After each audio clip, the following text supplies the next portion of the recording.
तो कहानी की शुरुआत में हम नॉर्वे के एक बर्फीले इलाके को देखते हैं जहां वर्ल्ड वॉर 2 के दौरान जर्मन फौज का कब्जा हो चुका होता है और जर्मन फौज पकड़े गए नॉर्वेजियन सिपाहियों को चुन चुन कर मार रही होती है। लेकिन फिर एक बचा हुआ नॉर्वेजियन सिपाही कुछ ऐसा कर दिखाता है कि पूरी जर्मन फौज उसकी जान की दुश्मन बन जाती है। तो यह दौर होता है 1943 का, जब वर्ल्ड वॉर 2 अपने पीक पर थी। इसी बीच ब्रिटिश आर्मी 12 नॉर्वेजियन सिपाहियों को ट्रेनिंग देकर एक सीक्रेट मिशन पर नॉर्वे भेजती है। इस मिशन का नाम मार्टिन रेड होता है, जिसका मकसद जर्मन सिपाहियों के मिलिट्री बेस को तबाह करना होता है। जल्दी ही वो 12 सिपाही स्कॉटलैंड के रास्ते एक नाव के जरिए नॉर्वे में दाखिल होते हैं। तभी एक जर्मन मिलिट्री शिप उनके सामने आकर उनकी नाव को घेर लेती है। जर्मन सिपाहियों को करीब आता देख नॉर्वेजियन सिपाही उन पर फायरिंग शुरू कर देते हैं, जबकि कुछ सिपाही नाव में मौजूद एम्यूनिशन को आग लगाकर पानी में कूद जाते हैं। तभी एक सिपाही का पैर रस्सी में फंस जाता है, लेकिन वो तुरंत अपना जूता उतारकर पानी में कूद जाता है और उसी वक्त नाव तबाह हो जाती है। जैसे ही सभी नॉर्वेजियन सिपाही किनारे पर पहुंचते हैं, जर्मन सिपाही उन सबको पकड़ लेते हैं, लेकिन उनमें से एक सिपाही बच जाता है जिसका नाम जॉन होता है। जॉन खुद को एक पत्थर के पीछे छुपा लेता है और अपनी आंखों के सामने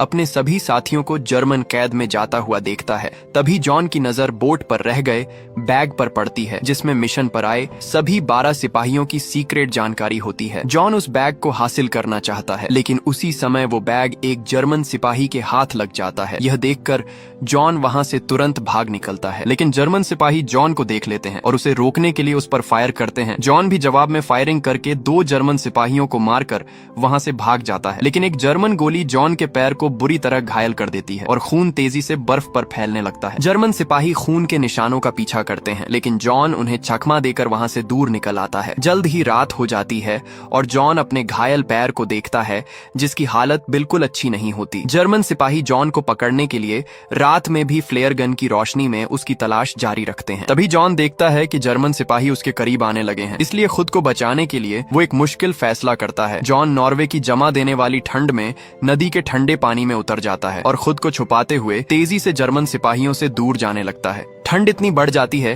कि नदी का पानी जमने लगता है और यह देखकर एक जर्मन लेफ्टिनेंट कुछ समय के लिए 12th मैन जॉन की तलाश रोक देता है, क्योंकि वह जानता है कि इतनी ठंड में जॉन कभी भी यह नदी पार करने के बाद जिंदा नहीं बच पाएगा। दूसरी तरफ जॉन हिम्मत करके नदी पार कर जाता है, लेकिन ठंड की वजह से जॉन की हालत काफी खराब हो चुकी होती है कि अचानक उसे अपने सामने एक नाव में 2 लोग नजर आते हैं जो कि नॉर्वे के नागरिक होते हैं और वे जॉन को देख लेते हैं और जल्दी से अपने घर ले आते हैं, जहाँ एक औरत जॉन को नए कपड़े देती है और जख्म की मरहम पट्टी करती है। कुछ देर में जॉन उन्हें अपने बारे में सब सच बता देता है। जॉन कहता है कि वह एक नॉर्वेजियन सोल्जर है और खुफिया मिशन पर नॉर्वे आया है, लेकिन अब उसके बाकी 11 साथी जर्मन सिपाहियों के हाथों पकड़े जा चुके हैं और वह किसी भी तरह उन्हें बचाना चाहता है। दूसरी तरफ हम एक जर्मन कमांडर कर्ट को देखते हैं, जिसका ताल्लुक जर्मन नाजी पार्टी से होता है। जल्द ही कर्ट पकड़े जाने वाले 11 नॉर्वे सैनिकों की पूछताछ शुरू करता है, जहां उसे पता चलता है कि उनमें से एक सैनिक कम है। साथ ही एक जर्मन लेफ्टिनेंट कर्ट को बताता है कि वो 12th मैन अब तक मर चुका होगा, क्योंकि नॉर्वे की इस सर्दी में एक जख्मी आदमी का सरवाइव करना नामुमकिन है। लेकिन कर्ट को इस बात पर यकीन नहीं आता, इसलिए वो सभी 12th मैन की आइडेंटिफिकेशन चेक करता है जो उन्हें बोट से मिलने वाले बैग से मिली थी। लकीली कर्ट इस आइडेंटिफिकेशन में जॉन का चेहरा साफ तौर पर देख नहीं पाता, लेकिन फिर भी वो जर्मन सैनिकों को जॉन की तलाश जारी रखने को कहता है। कर्ट जर्मन लेफ्टिनेंट से कहता है कि जब तक मुझे उस 12th मैन की डेड बॉडी नहीं मिल जाती,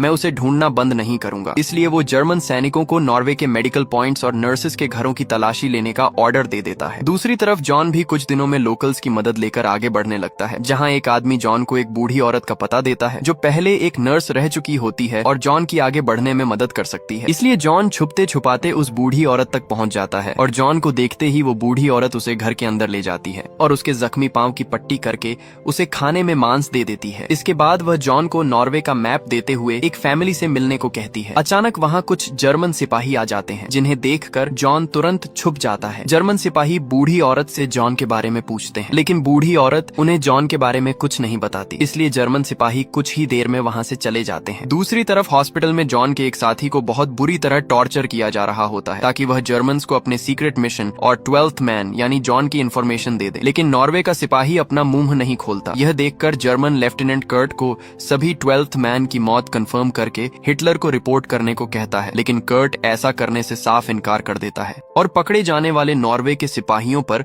एक खतरनाक एक्सपेरिमेंट करता है। कर्ट कुछ कमजोर और जख्मी नॉर्वे के सिपाहियों को ठंडे पानी में उतारता है और टाइम वॉच पर टाइम नोट करने लगता है। असल में कर्ट जानना चाहता है कि एक जख्मी आदमी कितनी देर ठंडे पानी में जिंदा रह सकता है ताकि वह जॉन के जिंदा होने का सबूत हासिल कर सके। लेकिन नॉर्वे के सिपाही कुछ मिनट्स भी पानी में टिक नहीं पाते, इसलिए कर्ट खुद ठंडे पानी में उतरकर वक्त नोट करता है और जल्द कर्ट जान जाता है कि जॉन अभी भी जिंदा है, क्योंकि कर्ट पूरे 20 मिनट तक ठंडे पानी में सरवाइव कर जाता है। अगले कुछ दिनों में जॉन भी बूढ़ी औरत की बताई हुई फैमिली के घर के बाहर पहुंच जाता है, जहां एक बच्ची खेल रही होती है कि तभी अचानक एक आदमी घर से बाहर आकर जॉन को गन पॉइंट पर ले लेता है। लेकिन जॉन को देखकर वह आदमी तुरंत उसे घर के अंदर ले आता है, जहां उस आदमी की बीवी जॉन को बताती है कि उसकी बहन जर्मन हॉस्पिटल में बतौर नर्स काम करती है और उसने बताया है कि जर्मन सोल्जर्स पकड़े जाने वाले नॉर्वेजियन सोल्जर्स को बुरी तरह टॉर्चर करके मार रहे हैं, इसलिए उन्हें बचाने का ख्याल जॉन को अपने दिल से निकालना होगा। ये सब सुनकर जॉन पूरी तरह टूट जाता है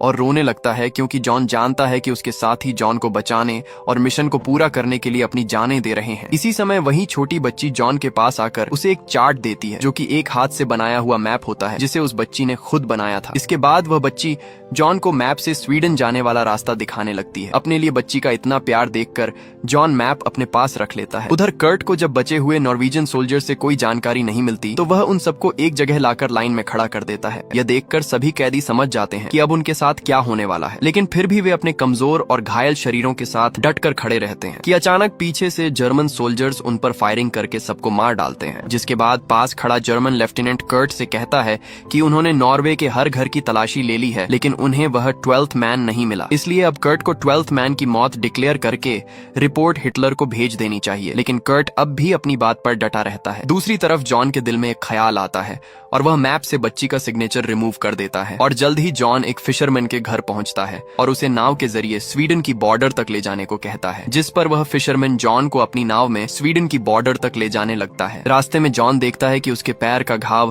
काफी हद तक बिगड़ चुका है। इतने में वह फिशरमैन जॉन के पास आता है और जॉन से उसके घाव के बारे में पूछता है। साथ ही वह जॉन को अखबार में छपी कर्ट की तस्वीर दिखाता है और बताता है कि यह जर्मन अफसर अभी भी जॉन को तलाश कर रहा है, इसलिए जॉन को हर हाल में कर्ट से बचते हुए स्वीडन तक पहुंचना होगा, क्योंकि आज तक के रिकॉर्ड के अनुसार कोई भी कैदी कर्ट की कैद से बचकर फरार नहीं हो पाया। कई दिनों की खोज के बाद शायद कर्ट को भी अब लगने लगा था कि 12th मैन मर चुका है, इसीलिए जल्दी कर्ट सभी 12th मैन की डेथ डिक्लेरेशन रिपोर्ट तैयार करके बर्लिन में हिटलर को भेज देता है। वहीं दूसरी तरफ जॉन तेजी से स्वीडन की तरफ बढ़ने लगता है, जहां वह फिशरमैन जॉन को सावधानी से नदी पार करवाता है और जॉन को स्केट्स और कुछ जरूरी सामान देकर नदी किनारे छोड़ देता है, जहां से जॉन नॉर्वे के बर्फीले इलाके को क्रॉस करते हुए स्वीडन बॉर्डर की तरफ जाने लगता है कि अचानक जॉन को रास्ते में एक जर्मन मिलिट्री बेस नजर आता है। लेकिन जॉन रुकता नहीं और स्केटिंग करते हुए जर्मन के बीच से गुजरने लगता है कि तभी जॉन अपने घायल पैर की वजह से लड़खड़ाकर वहीं गिर जाता है और तेजी से उठकर वहां से जाने लगता है कि उसी समय कर्ट जॉन के सामने आ जाता है। कर्ट जॉन से कहता है, मैंने सुना था कि नॉर्वेजियन बहुत अच्छे स्केटर्स होते हैं, लेकिन शायद मैं गलत था, और यह कहकर वह जॉन को जाने देता है। लेकिन अचानक कर्ट रुक जाता है, जैसे उसे कुछ याद आ गया हो। कर्ट तुरंत समझ जाता है कि यह आदमी वही 12th मैन है, इसलिए कर्ट तुरंत फाइटर जेट्स को जॉन की तलाश के लिए भेजता है और उसी समय एक फाइटर जेट तेजी से जॉन को ढूंढकर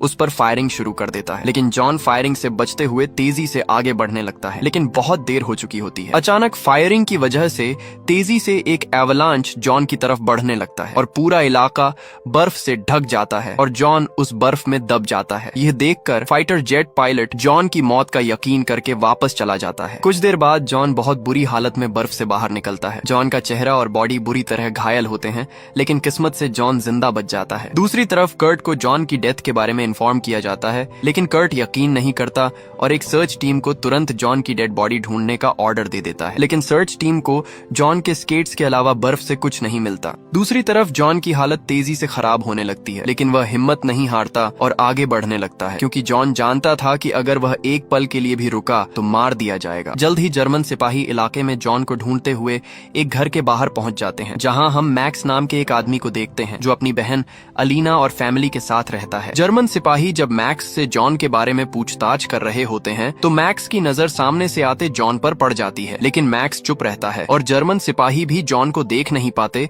और कुछ देर बाद वहां से चले जाते हैं। जर्मन सिपाहियों के जाते ही मैक्स फौरन जॉन को घर के अंदर ले आता है और जॉन के कपड़े बदलवाए जाते हैं। अलीना देखती है कि जॉन की आंखें बुरी तरह सर्दी से प्रभावित हो चुकी हैं, इसलिए वह फौरन जॉन का इलाज शुरू करती है। कुछ दिनों में जॉन की हालत बेहतर हो जाती है और वह फिर से देखने के काबिल हो जाता है। अलीना हर वक्त जॉन के साथ रहती है और जॉन को बताती है कि उसके पांव का जख्म काफी खराब हो चुका है, जिस वजह से जॉन फिलहाल चल फिर नहीं पाएगा। उसी समय घर के बाहर कुछ जर्मन सिपाही फिर से आ जाते हैं। अलीना और मैक्स जल्दी से बाहर जाते हैं और देखते हैं कि इस बार जनरल कर्ट खुद जॉन को तलाश करने आया है। यह देखकर अलीना और मैक्स डर जाते हैं। कर्ट फौरन घर के अंदर आता है और उस जगह पहुंच जाता है जहां जॉन को छिपाया गया था। आवाज सुनकर जॉन भी अपनी गन हाथ में लेकर अलर्ट हो जाता है और जैसे ही कर्ट जॉन तक पहुंचने वाला होता है, कर्ट का बटन टूटकर नीचे गिर जाता है जो उसे हिटलर ने बतौर मेडल दिया था। कर्ट फौरन अपना बटन उठाकर साफ करता है और अपने पास रख लेता है और वहां से चला जाता है। जर्मन सिपाहियों और कर्ट के जाते ही मैक्स और अलीना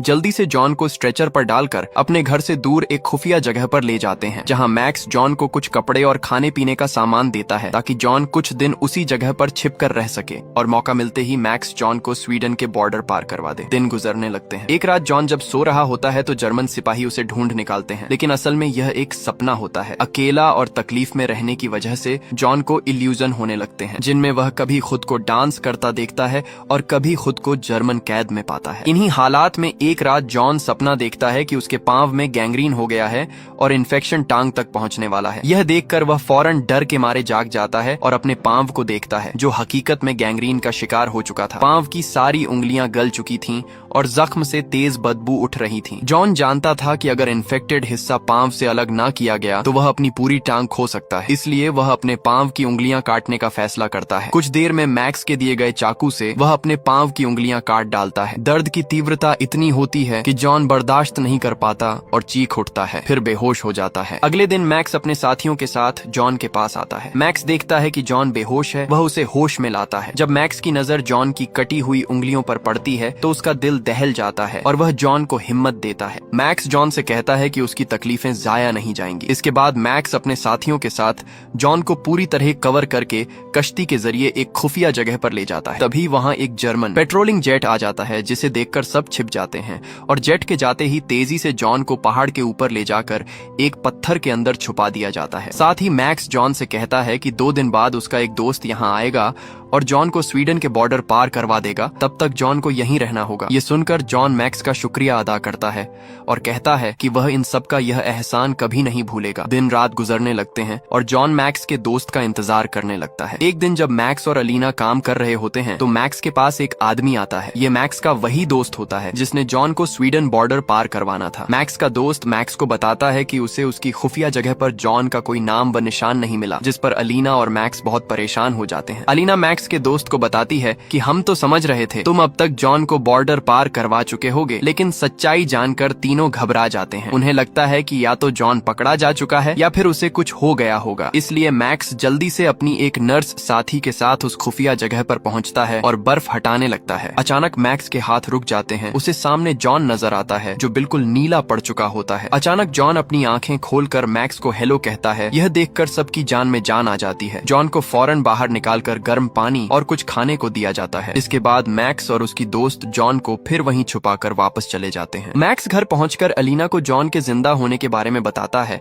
ये सुनकर अलीना बहुत खुश होती है क्योंकि वह जॉन को पसंद करने लगी थी। जल्द ही अलीना और मैक्स जॉन के पास पहुंच जाते हैं। मैक्स जॉन को बताता है कि रात तक वह उसे यहाँ से निकाल लेंगे क्योंकि दिन में जर्मन सिपाहियों का टाउन में सख्त पहरा होता है और वादे के मुताबिक मैक्स रात के वक्त जॉन को वहाँ से निकाल लेता है कि तभी सख्त सर्दी की वजह से जॉन बेहोश हो जाता है और जब जॉन को होश आता है तो वह मैक्स से पूछता है क्या हम स्वीडन पहुंच गए, जिस पर मैक्स उसे बताता है अभी हम स्वीडन बॉर्डर क्रॉस नहीं कर सकते क्योंकि कर्ट ने बॉर्डर पर जर्मन सोल्जर्स की तादाद बहुत बढ़ा दी है। ये सुनकर जॉन मैक्स पर बहुत गुस्सा करता है और कहता है मेरी हालत बहुत खराब है, मैं कभी भी मर सकता हूँ, इसलिए अगर मैं बॉर्डर क्रॉस नहीं कर पाया तो मेरे साथियों की कुर्बानी बेकार चली जाएगी और मैं मिशन की सीक्रेट इन्फॉर्मेशन कभी भी स्वीडन मिलिट्री को नहीं दे पाऊंगा। वह आगे कहता है मुझे जल्द से जल्द यहाँ से निकलना होगा। जॉन की ऐसी हालत देखकर मैक्स उससे उसकी गन ले लेता है ताकि वह मायूस होकर खुद को नुकसान न पहुंचा ले। एक दिन कर्ट सिनेमा में जर्मन मिलिट्री की तरफ से मिलने वाले अवार्ड्स देख रहा होता है जो उसे 12th नॉर्वेजियन सोल्जर्स को पकड़ने पर मिले थे। तभी उसे फिर से 12th मैन याद आता है जिसे वह अभी तक पकड़ नहीं पाया था। इसी वजह से कर्ट सिनेमा हॉल छोड़कर बाहर अपनी गाड़ी में जाकर गुस्से से चिल्लाने लगता है और खुद से वादा करता है बहुत जल्द मैं 12th मैन को भी पकड़ लूंगा। दिन तेजी से गुजरने लगते हैं और जॉन की हालत और ज्यादा खराब होने लगती है। उसका शरीर सिकुड़ने लगता है और उसके हाथ पांव काले पड़ने लगते हैं। साथ ही जॉन के पांव की गैंग्रीन और ज्यादा फैल जाती है, जिस पर मैक्स जॉन के इलाज के लिए एक डॉक्टर डॉक्टर को केव में लाता है ताकि उसकी जान बचाई जा सके और वह किसी तरह इस मुश्किल हालत से बाहर निकल सके, जो कि जॉन के पैरों की सारी गैंग्रीन निकाल देता है। एक दिन जब जॉन केव में सो रहा होता है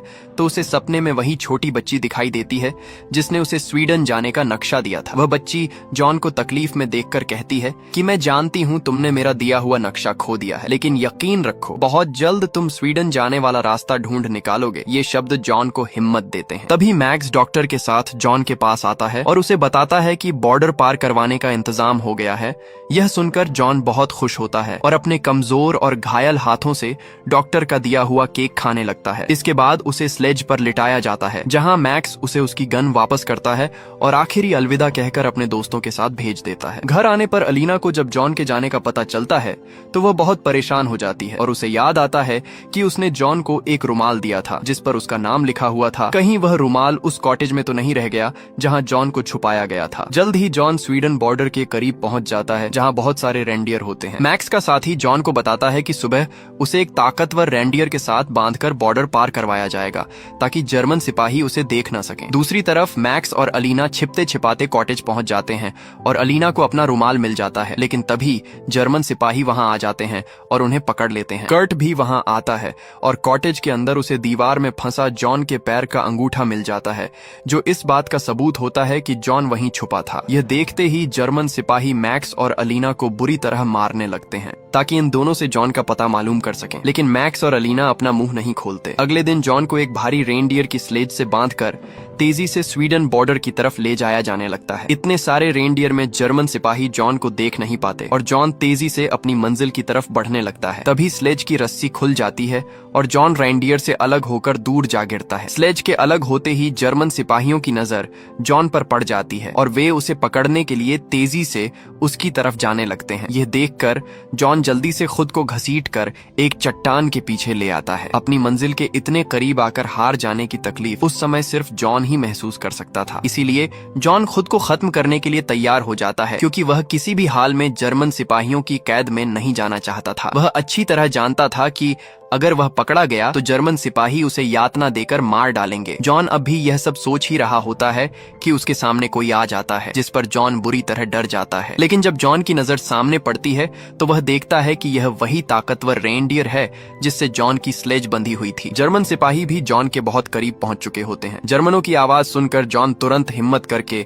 उस रेनडियर की स्लेज से खुद को बांध लेता है और हवा में एक फायर कर देता है, जिससे वह रेनडियर तेजी से भागने लगता है और देखते ही देखते जॉन जर्मन सिपाहियों के सामने से निकल जाता है। जॉन को देखते ही जर्मन सिपाही उस पर फायरिंग शुरू कर देते हैं, लेकिन जॉन को एक भी गोली नहीं लगती और वह तेजी से बॉर्डर की तरफ जाने लगता है। जल्द ही और जर्मन सिपाही जॉन का पीछा करने लगते हैं, लेकिन कुछ ही पलों में जॉन जर्मन सिपाहियों के सामने बॉर्डर क्रॉस कर जाता है। बॉर्डर क्रॉस करते ही रेनडियर रुक जाता है और खुद को स्वीडन के अंदर देखकर जॉन खुशी से चीख उठता है। उसका शरीर भले ही बहुत कमजोर होता है, लेकिन उसकी हिम्मत और उम्मीद आखिरकार उसे आजादी दिला देती है। जल्द ही यह खबर कर्ट तक पहुंच जाती है कि जॉन यानी 12th man Sweden border cross कर चुका है, जिसे सुनकर कर्ट पूरी तरह टूट जाता है, जबकि मैक्स और अलीना की खुशी का कोई ठिकाना नहीं होता। दूसरी तरफ जब स्वीडन सिपाही जॉन के पास पहुंचते हैं तो वह रस्सी को मजबूती से पकड़े होता है और उसका चेहरा पूरी तरह जम चुका होता है। उसकी हालत देखकर तुरंत उसे अस्पताल भेज दिया जाता है। पूरे 3 महीने बाद कुछ बेहतर होने पर जॉन अपने जनरल से मिलता है और जर्मन मिलिट्री की सारी सीक्रेट जानकारी उन्हें सौंप देता है। 1945 में वर्ल्ड वॉर 2 खत्म हो जाती है और 1947 में कर्ट को मौत की सजा सुनाकर फांसी दे दी जाती है। जल्द ही जॉन को ब्रेवरी अवार्ड दिया जाता है, जिस पर जॉन अपने जूनियर सैनिकों से कहता है कि यह अवार्ड असल में उन लोगों का है जिन्होंने मेरी यहाँ तक आने में मदद की, वे सब हीरो थे। और इसी के साथ इस फिल्म का अंत होता है। अगर आपको हमारी फिल्में अच्छी लगती हैं तो लाइक, सब्सक्राइब और शेयर करना मत भूलिएगा।